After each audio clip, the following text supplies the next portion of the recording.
Greater ను చుట్టేస్తున్నారు మంత్రులు. Road షోలు, మీటింగ్లతో హల్చల్ చేస్తున్నారు. అంబర్పేటలో న్యాయవాదుల శంఖారావంలో పాల్గొన్న కేటీఆర్ బీజేపీపై గుస్సా అయ్యారు. ప్రధాని మోడీకి ఫారెన్ టూర్లు తప్ప దేశంలో పాలన పట్టడం లేదని విమర్శించారు. బంగారు తెలంగాణ కోసం టీఆర్ఎస్ కృషి చేస్తుందన్నారు. ప్రజల కోసం ఎన్నో పథకాలను సీఎం ప్రవేశపెట్టారని చెప్పారు కేటీఆర్.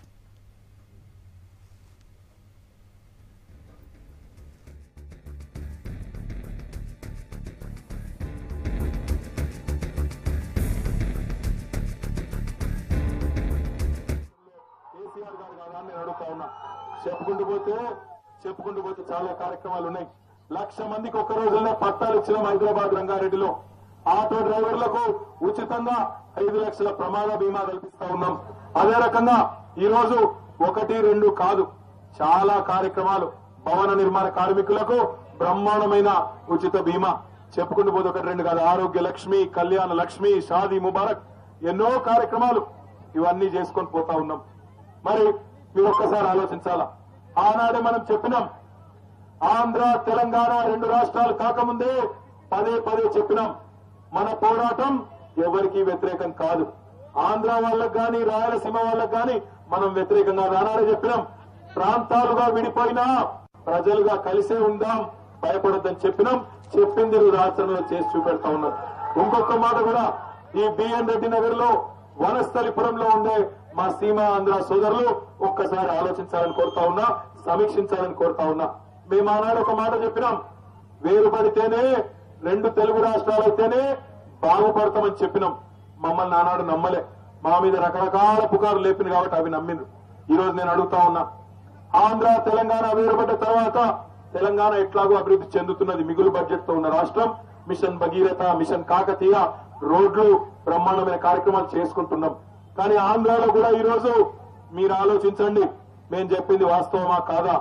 ఆంధ్రాలో ఈ రోజు ఒక ఐఐటి వచ్చింది, ఒక ఐఐఎం వచ్చింది, ఒక ఎయిమ్స్ వచ్చింది, కొత్తగా నౌకా తీరాలు వస్తున్నాయి, అమరావతి లాంటి కొత్త పట్టణం వస్తున్నది, గన్నవరం విమానాశ్రయం అంతర్జాతీయ విమానాశ్రయం అవుతుంది. ఇదంతా విభజన వల్ల వచ్చిన అభివృద్ధి కాదా?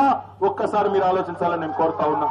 ఆనాడు మనం చెప్పినాం, వేరుపడి అంబానీ సోదరులాగా ఇద్దరం కూడా బాగుపడదాం, కానీ తెలంగాణ ముఖేష్ అంబానీ లెక్క ఉండాలని కోరుకుంటే తప్పేం లేదని నేను అనుకుంటున్నా. కాబట్టి దయచేసి మీరు ఆలోచించాలా. మనమేమో పని చేసుకుంటూ ముంగట పోతున్నాం. మరి కాంగ్రెస్ వాళ్ళు, తెలుగుదేశం వాళ్ళు మాత్రం తెల్లారు లేస్తే తిట్ల పురాణం తప్ప వేరే ముచ్చట్లేదు. తెల్లారు లేస్తే ఏమంటున్న వాళ్ళు, కేసీఆర్ గారు ఈ రోడ్ ఇట్లా ఎందుకుంది, ఈ మోరి గట్లెందుకుంది, మా ఇంటి పక్కకు దోమలు ఎందుకు ఎక్కువైనాయి అని చెప్పి రాగాలు తీస్తున్నారు. నేను అడుగుతా ఉన్నా, అయ్యా 65 సంవత్సరాలు పరిపాలించినరు, మేము వచ్చి 18, 19 నెలలు కాలే, అప్పుడే ఏమైపోయింది? మీ 65 ఏళ్ల దరిద్రం అడిగేందుకు మాకు టైం పట్టదా? 65 ఏళ్ల మీ గబ్బు పాలన, దాన్ని సరి చేయడానికి మాకు 5 ఏళ్ళు ఇయ్యరా? 18 నెలలకే మొత్తం అయిపోవాలనా? వాళ్ళు ఎట్లా మాట్లాడుతున్నారంటే, వాళ్ళేదో మన చేతిలో చందమామ పెట్టిపోయినరు, మనమేమో దానికి మొత్తం మసి ఊసి ఖరాబ్ చేసినట్టు మాట్లాడుతున్నారు. దయచేసి మీరు ఆలోచించాలా, దయచేసి మీరు ఆలోచించాలా. వీళ్ళు కాదా దేశాన్ని, రాష్ట్రాన్ని 65 ఏళ్లు పరిపాలించింది? మళ్ళా వాళ్ళే వచ్చి మా మీద మాటలతో దాడి దిగుతుంటే అప్పుడప్పుడు నాకే డౌట్ వస్తున్నది, ఊరు నిన్నటిదాకా మనమున్నామా వీళ్ళున్నారా అని.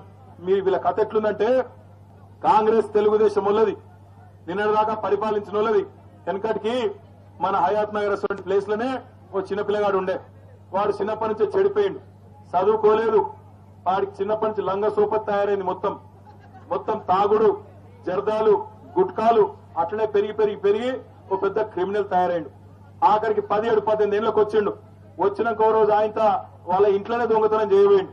వాళ్ళ అమ్మ నాన్న పట్టుకొని 2 చంపేరు దౌడమిక్కెళ్ళి, ఇంట్లో దొంగతనం చేస్తావురా నువ్వు అని. ఆయన వాడు కూడా తిరగబడి పక్కకు రోకల్ బండి ఉంటే తీసుకొని తల్లిని తండ్రిని కొట్టిండు తాగిన మత్తులో.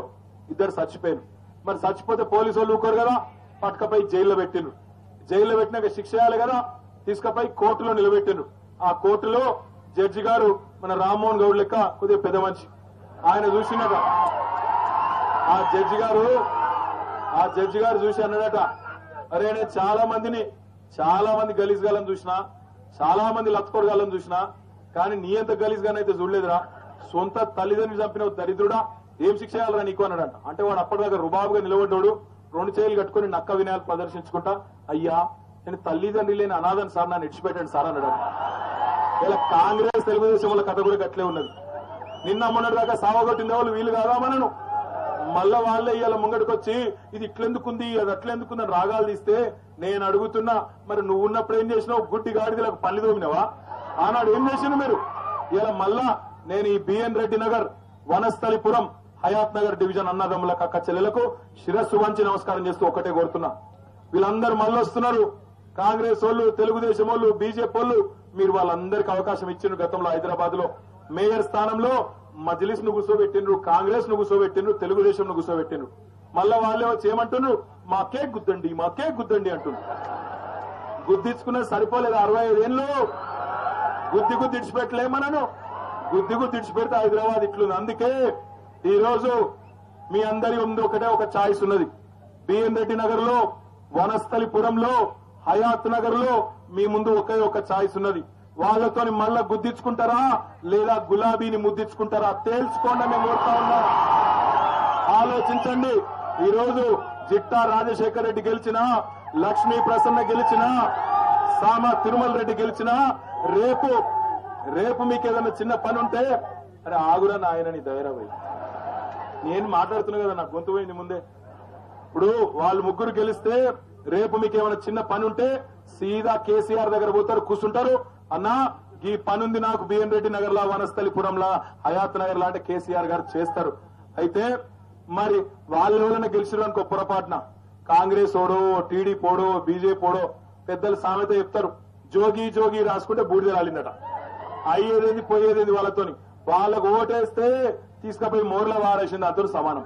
కాబట్టి వాళ్ళకు ఓటేసి మీ ఓటును మురిగేసుకుంటారా, లేదంటే బ్రహ్మాండంగా కారు గుర్తుకు ఓటేసి మరి వీళ్ళు ముగ్గురిని గెలిపించుకొని బంగారు తెలంగాణ సాధనలో హైదరాబాద్ విశ్వనగరం చేసే క్రమంలో ముందుకు పోదామా మీరు ఆలోచించాలని కోరుతూ, ఇక్కడ చాలా సమస్యలున్నాయి. రిజిస్ట్రేషన్లకు సంబంధించి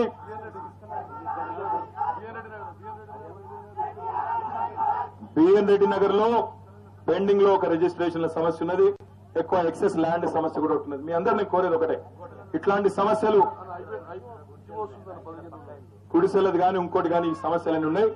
ఇట్లాంటి ఇట్లాంటి సమస్యలు పరిష్కారం కావాలంటే రాష్ట్ర ప్రభుత్వంలో ఉన్న పార్టీతోనైతే తప్ప కాంగ్రెస్ అయితే ఇక్కడ లేదు అక్కడ లేదు, బీజేపీ అక్కడ ఉన్నది ఎంతో లేనితో సమానమే. ఎందుకంటే ఇప్పటిదాకా మోడీ సాబు మనకు ముఖమే చూపెట్టలే. మాట్లాడుతూ ఒకటే అంటాడు, ఏమంటాడు? స్వచ్ఛ భారత్ అంటే ఏంది? ఏమని చీపురు వాని చేతిలో పెట్టి ఊడ్చుకోపో అని చెప్పింది అంతే. అది తప్ప చేసింది లేదు, పీకింది లేదు. కాబట్టి మీ అందరినీ కోరేది ఒకటే, మన నాయకుడు కేసీఆర్ లాంటి నాయకుడు వల్ల ఇవన్నీ పరిష్కారం అయితే తప్ప ఎవరితో కావు, ఇంకెవరు కూడా ఏం చేయగలిగింది లేదు. కాబట్టి ఈ రిజిస్ట్రేషన్ల సమస్య గాని, ఈ ఎక్సెస్ ల్యాండ్ సమస్య గాని, ఈ రైతు బజార్ పక్కకు గుడిసెలు ఏవైతున్నాయో వాటికి పక్కా ఇళ్లు నిర్మించే విషయం గాని, అదే రకంగా ఇసుక లారీల సమస్య గాని, ఇవన్నీ పరిష్కారం కావాలంటే ఈ ముగ్గురుతోనైతే తప్ప వేరే వాళ్ళతో కావు. కాబట్టి ఆలోచించి ఫిబ్రవరి 2 నాడు కారు గుర్తు కోటేసి బ్రహ్మాండంగా గెలిపియండి.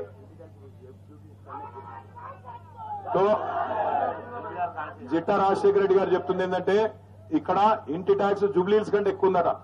వాస్తవమా? అంటే మీరు జూబ్లీహిల్స్ కంటే కాస్ట్లీ అయిపోయారా మీరు? మరి దాని సంగతి ఏందో కూడా చూద్దాం. చిట్టాను పెద్ద మేయర్తో గెలిపించుకోండి. జై తెలంగాణ. ఒక్క నిమిషం, కారు గుర్తు కూడా స్టోర్ పిడికి లావట్టండి.